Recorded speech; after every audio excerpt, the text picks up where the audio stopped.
신기하게 신을 받기 이전에 다 공통적으로 너 아니야 라고 말씀을 해주셨어.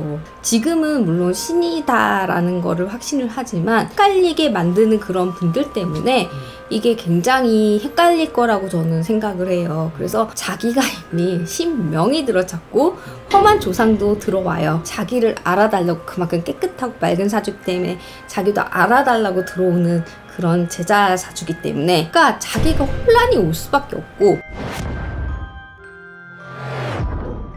안녕하세요. 네, 안녕하세요.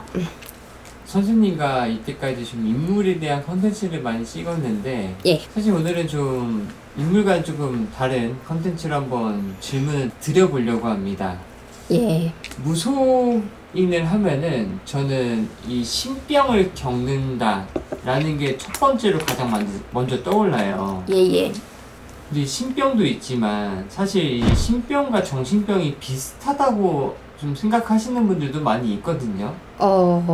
그쵸. 그러니까 겉으로 봤을 때는 솔직히 의학적으로 신병인지 아니면 정신적인 우울증, 공황장애 이거랑 조금 헷갈리셔가지고 신병이신데도 불구하고 네. 이제 의학적인 약을 주셔서 굉장히 고생하는 케이스 분들도 많이 봤어요. 근데 그럴 수밖에 없는 게, 왜냐하면 이제 신적으로 이제 그런 괴로움이 일반 사람들이 봤을 때는 전혀 구별이 안 가거든요. 그래서 이거는 정말 잘 구별을 해주셔야 되는 거고, 특히 물론 제가 아직 만신은 아니지만 저도 아직 배우는 단계이긴 하지만 저도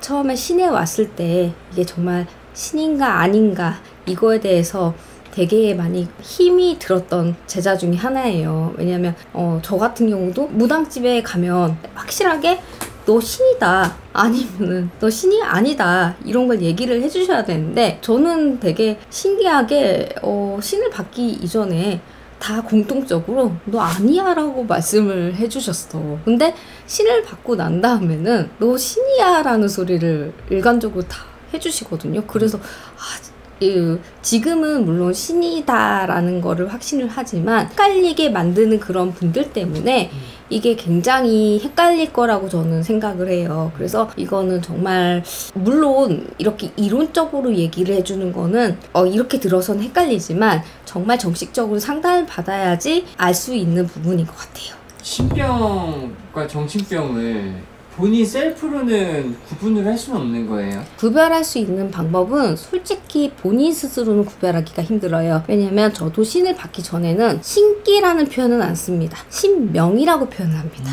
신을 받기 전에. 네. 그리고 신명사주는요, 자기가 이미 신명이 들어찼고 험한 조상도 들어와요. 왜냐하면 신이 이미 자기 몸에 차면 험한 조상도 같이 왕래를 하는 게, 자기를 알아달라고, 그만큼 깨끗하고 맑은 사주기 때문에 자기도 알아달라고 들어오는 그런 제자 사주기 때문에 같이 타기 때문에, 같이 들어오기 때문에 자기도 자기를 몰라. 근데 험한 것도 들어왔잖아. 그러니까 자기가 혼란이 올 수밖에 없고, 또 이 신명이 차기 시작하면 험한 조상도 같이 차기 시작하는데, 뭐가 뭔지 모르는 상태에서 막 진행이 되고, 진행 속도도 갑자기 천천히 왔다 갑자기 확 이렇게 차기 때문에 정답은 없어요. 그리고 신이 들어오는 거는 제가 알기로는 뭐 요즘은 잘 안 보는데 항상 꿈에 방울부채가 나온다, 뭐 또 할머니가 나온다, 뭐 한복을 갈아입는다, 뭐 이런 꿈을 꾼다고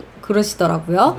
근데 저 같은 경우는 그런 꿈을 꾸지 않았어요. 그래서 더 헷갈렸던 제자이기도 해요.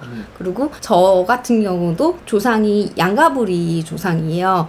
양가부리 조상이라면 아버지 쪽하고 어머니 쪽하고 양쪽이 다 불리는 조상. 그리고 또 그뿐만 아니라 저기 엄마 쪽에는 이제 외증조부 할머니 할아버지도 모시는 조상이고, 그리고 뭐 아빠 쪽도 그렇고, 그러니까 너무 불리는 조상이 너무 많다 보니까 이게 불리는 조상이 너무너무 한 번에 오시니까 이게 사람이 이제 미칠 수밖에 없는 거야. 근데 촉은 강한 거는 같은데 꿈으로는 안 보여줘. 예, 무조건 제자가 다 꿈으로 보여줄 거라고 생각하잖아. 그래서 유튜브를 많이 본 친구들 같은 경우는, 정말 제자가 되고 싶은 친구들 같은 경우는 무조건 일관적인 소리를 해요. 나 꿈 꿨어요. 근데 할머니가 어떻게 했어요. 방울 나왔어요. 구름 타고 할아버지가 왔어요. 방울을 줬어요. 남자 애기 여자 애기 나왔어요. 이렇게 얘기를 해요. 그러면은 그거는 믿으면 안 돼요. 그렇게 말을 잘할 수가 없어요. 이제 신도 안 받은 애기가. 그건 아니거든. 그래서 저는 그런 걸로 판단을 짓지 않고요. 꿈은 정신없는 꿈을 꾸는 친구들도 있고 정신없는 꿈을 안 꾸는 친구들도 있습니다. 그래서 일단은 무조건 꿈을 꾸진 않아요. 하지만 이제 눈빛에서 저는 가장 먼저 변화가 온다고 봐요. 눈동자가 초점이 일단 없어요. 항상 몽하진 않지만 그 신명이 그 사람한테 있는 신명이 좋아하는 게 있으면 반짝반짝 빛나는 그게 있습니다. 그걸 보면 되고 그러면은 정신병자 우울증 환자도 눈이 그렇지 않냐. 그 사람은요 마음의 에너지가 이미 바닥이 난 상태야. 기운 자체가 가라앉는 기운이고요. 감정도 좀 불안하고 좀 현실적인 그런 원망도 있고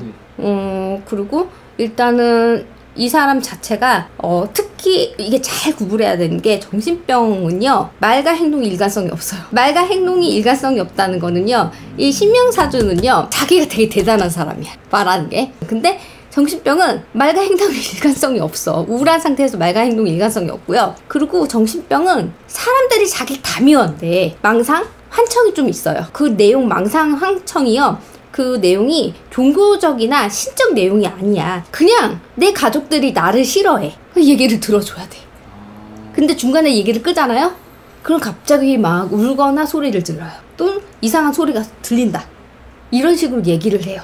그게 우울증이나 아니면 공황장애. 그리고 지금도 신을 받은 지 그래도 아직은 애동이긴 하지만 그래도 신명이 새로 바뀌잖아요. 그럼 나 왔어 라고 신호를 보내주시면서 몸에서 뭔가 나거나 몸에서 이상 반응이 나요. 그러면은 그건 한 번쯤 살펴봐야 돼요. 다른 신령님이 오셨구나. 그래서 만약에 몸에 뭐가 이상 증상이 있거나 뭐가 난다. 그것도 신의 증상입니다. 하지만 한 가지 중요한 거는 우울증은 밑으로 꺼지는 증상이다. 그리고 신의 증상은 위로 올라간 증상이다. 그래서 얘가 조금 이상한데 업된다. 그럼 신명 증상 다운된다. 그 우울증 증상. 이게 가장 핵심입니다. 감사합니다.